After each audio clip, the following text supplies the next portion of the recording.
na siya. Alam pa, at pare itong pataya. Wow, bayaan niya. Siguro kahit maseg lang si Lola, okay lang? Okay nga sana eh. Kaya lang, sumigaw yung Lola. Ang sinigaw? Nakuho ka! Tumigil ka! Ba't ka pala kinilam? Sabi niya lahat daw! Parang ganyan mag-ano eh, no?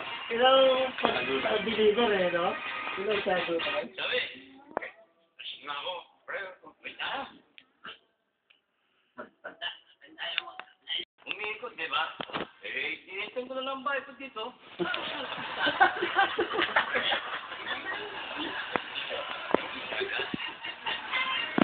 Hindi pala eh.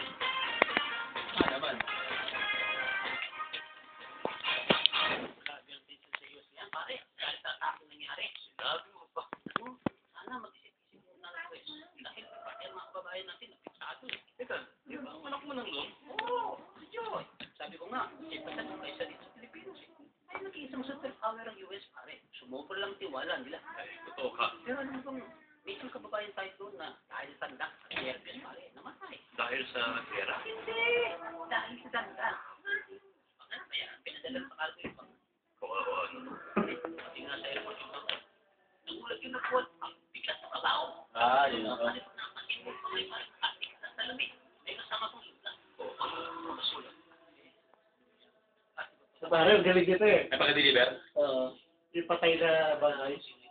Mahal ang pamasahe ko sa yung pinabibili mo lang, so inay, pakibat na.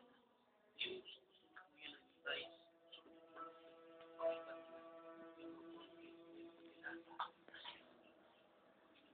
Akil sa papahulugan ng bintas, sisig, sasabihin mo na Ilang busang ka na ito? Dati, nasa ng kaninay. Yung mga payo, nasa tabi ng inay. Ito yung kanta mo? Paano yung minsan natin kuya ka? So, nandun na.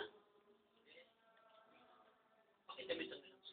Ay, ang bitik, ang bitik. Lahat eh, no?